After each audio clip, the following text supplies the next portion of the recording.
Say, what's cracking, YouTube?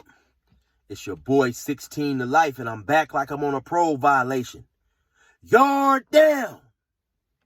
Before I get started, I hope that y'all will hit that like button, hit that subscribe button, and hit that notification bell. That way, anytime I drop on a story, you'll be notified, and you can hop on it ASAP Rocky. Now, for those of y'all that's new to my page, and may not know, in 1994, I got sentenced to 16 years plus a life sentence. I ended up doing 24 years straight in a lot of these California prisons. And so today, this is not going to be a prison story. This is going to be a story in response to a comment that was left in my comment section. I believe his name was Mr. Ballman Williams or something like that. I should have wrote it down, but I didn't. But you know, from time to time, people leave good comments and suggestions in my comment section, and I'll be periodically doing stories on stuff like that. But what he wanted to know was, how does it feel to get my YouTube page monetized, and how does it feel to also have people interested in the things that I have to say? So let's fast forward, or excuse me, let's backtrack to 2018. 2018 is when I went to the parole board and I was found suitable. Now, for those of you guys who may not know, in California, every dude that's locked up in prison doesn't have to go in front of the parole board like it is in some other states. The only people who have to go in front of the parole board are people with indeterminate sentence, basically lifers. So we have to go in front of the parole board, and it's actually a tedious and meticulous process, man. It's strenuous. And so for those of you guys who want to know, if you want to know what goes on in the parole board or whatever, get at me. I might do a story on that too. So anyway, I go in there. I'm fortunate enough to be found suitable. Now, once I'm found suitable, I didn't really have any plans on getting out and doing, getting on YouTube and things like that. I definitely wanted to come home and do some rapping and stuff and try my hand at rapping, but I didn't plan on doing YouTube. So at some point in time, one of the first songs that I recorded when I got out was a song I wrote called By My Side. And this song right here was basically just a song for my mom. Like I was telling dudes a lot of the times that when we out there, we in the street, we running around, all the people that we think is in our corner, our homies, homegirls, and all that type of stuff. If you go to jail for any long period of time, more than likely, those people are going to slowly disappear from your life. And so I was fortunate enough to have my mom, who's a tremendous, wonderful person, stay in my corner the whole time. And so I definitely wanted to let her know that I appreciated her. So I think that was the first song that I recorded when I was released, maybe a week or two after I was released. So that song is up on my page. It's an audio song, but I'm going to definitely leave the link in the description, and y'all go check that song out. You'll definitely enjoy it. So anyway, I'm also going back and forth to the studio after about a year, after being free, getting reunited with my family and stuff. I started rapping. I was working on a mix. I was working on a mix CD. Now, you can also go to my website, 16tolife.com. You can get that. That's the first CD that I came out with. It's called Free Gas, No Charge. The second CD is called BNG Volume 1.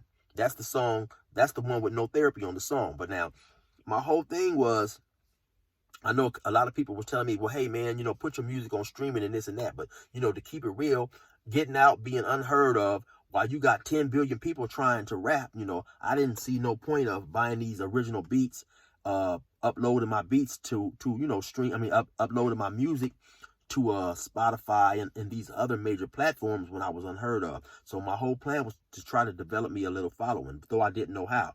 So like I say, I created a YouTube page. I did a couple videos. Me and my homie was rapping under a group called Bangtown Business. And I had put those videos on my page. Now, during the course of working on this mixtape that I was working on, the producer of the studio, he ended up catching COVID. And so I'm thinking, like, man, I'll never forget, I had 135 subscribers. So I'm thinking, how can I keep the traffic flowing through my page and not lose my subscribers? So eventually it dawned on me that, talk about being in prison, because I noticed that when I was released and I would tell a person that I had just done 24 years, they was always intrigued. And most of the time it would turn into a long 30, 40-minute conversation of that person asking questions about, what's it like in prison, and a whole bunch of things of that nature. So I started telling my stories. The first story, the first couple weeks, the story would only get 200 to 300 views, but I continued to do the story. So one day I told a story about dude from the Inland Empire, which is where I'm from.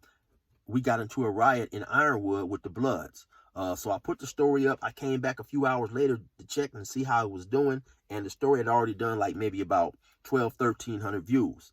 And the story continued to grow and continued to grow. And of course, I was looking at it. I couldn't believe it. And by the end of the night, the story had 9,000 views. And so from that point forward, my page took off. My subscribers started to increase super, super fast. But now the only bad part doing that story, of course, sometimes when you're talking about gangs and things that people have an emotional interest vested in, I got a lot of negative comments and stuff too. Like, some people were saying, man, there ain't no way no dudes from IE could have done anything to no LA Bloods. Some dudes feel that being from a particular space is going to automatically make them harder from people who are not from that particular, area, but that's basically just crazy. Anybody that's done any length of time will tell you, man, there's riders, there's dudes who can fight, there's dudes who fits to get active from everywhere, from LA, San Diego, Oakland, Orange County, anywhere. It's people that's with the business from everywhere, man. So when people tell you those things, 9 times out of 10, they just have a bias that they can't get rid of, But on the other hand, I kind of understand it, because that's that gang mentality, feeling that my gang is the hardest, and and can't no other gang mess with my gang, But at the end of the day, that's a ridiculous and asinine statement, because nobody has cornered the market on being tough. Nobody has cornered the market on not dying. So basically, are you saying that a dude from LA, he can get beat up by another dude from a different gang from LA, but not from a gang outside of LA? You know what I'm saying? So sometimes, like I say, people don't necessarily, they don't think logically.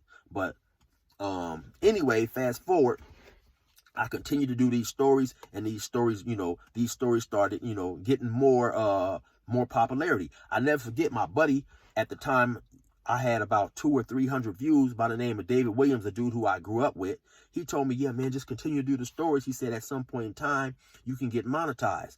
Now, I heard him when he said it, but I never thought it would happen, because for one, like I say, doing the YouTube stories wasn't it's not nothing that I thought about doing, and I never thought that I would get 1,000 subscribers, So like I say, so I'm back to doing the stories. The stories is getting better and better. One day I look up and I got 1,000 subscribers, but I'm not even tripping. So I continue to do the stories. Maybe I look up a week or two later, I got 3,000 subscribers. Now I'm like, okay, well, hold on. I might as well now get monetized and get paid for the stories. So I stopped doing stories for about a week, and I'm looking into the process of getting my page monetized. Now, the bad part for me, when I first got out, I would make, Facebook's, YouTube pages or whatever, and I wouldn't keep the password. I wouldn't keep the email address that I use. So I couldn't find the email that I used on my YouTube page. So now I'm thinking, well, damn, man, I'm going to have to shut the YouTube page down and start all the way over.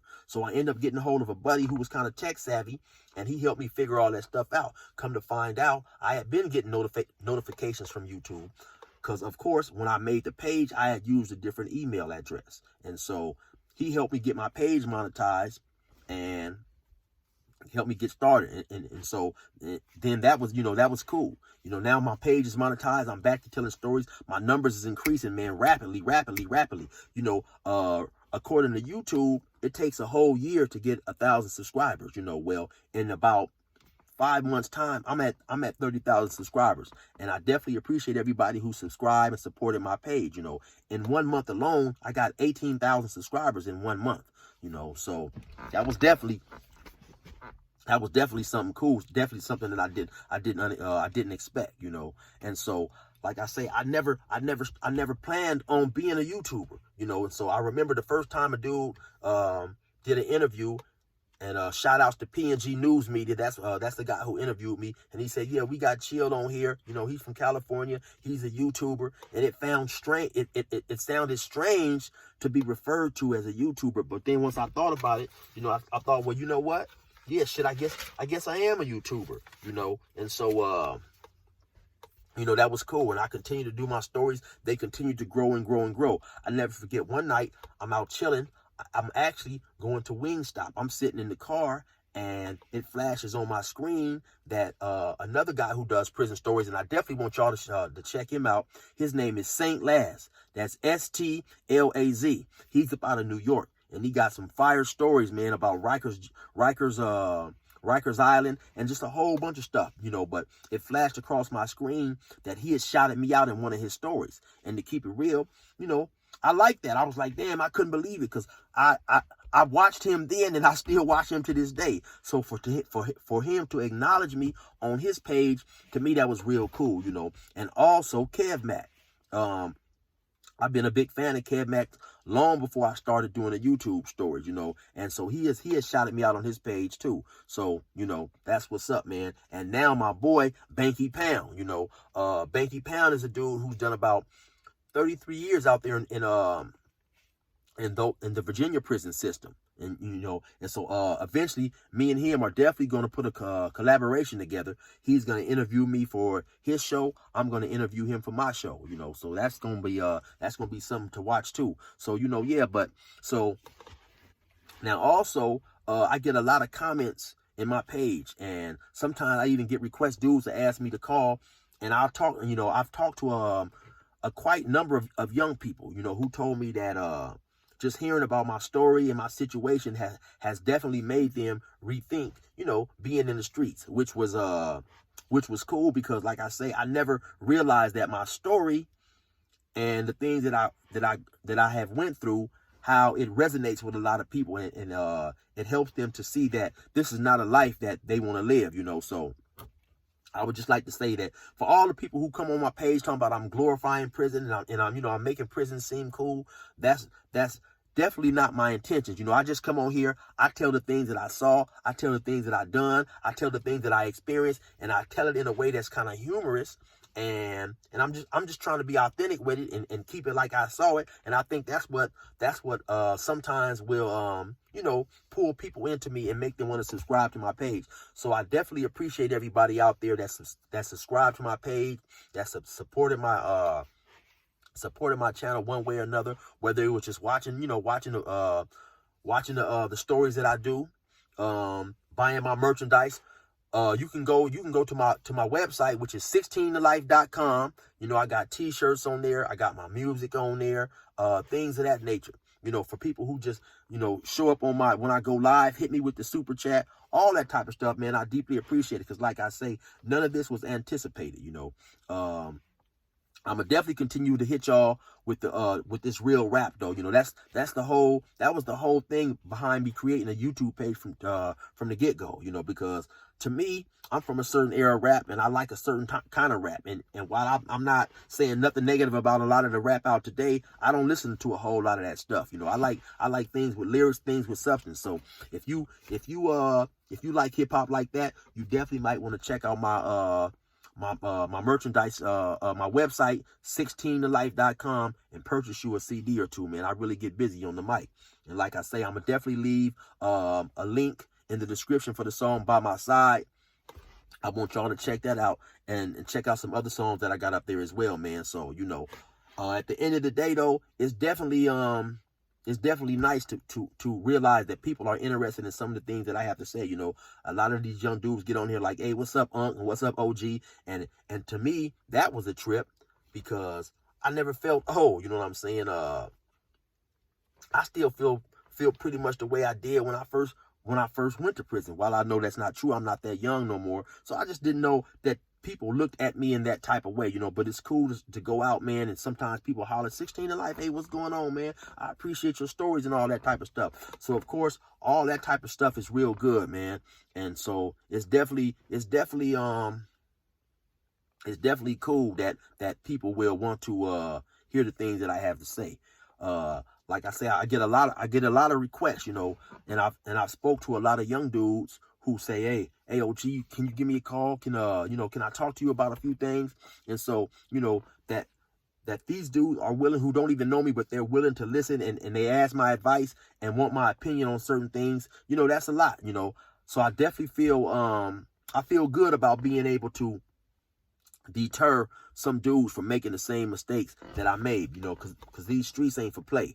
And so yeah, it's just real good, man. And that's all I wanted to say, that, you know, thanks to everybody that supported my page in any type of way, you know, and I appreciate it. And it's good looking out, and I'm gonna continue to come hit y'all with these good stories. You know, I got a couple of different segments I'm gonna start doing on here too. I got a segment I'm calling Calls from Behind the Walls, and what that is, I have incarcerated convicts calling, and whether it's on the wall phone, some of them has called, the majority of them have called from a cell phone, but they're talking about their perspective, their experiences in prison. They're answering some of the questions on, you know, the Hispanics, the Southern Hispanics, the Northern Hispanics, the whites, the Crips, the Bloods. You know, a lot of the questions that you guys pose to me, I'm posing to these individuals, because they're still in there, and they definitely can answer these questions better than I can.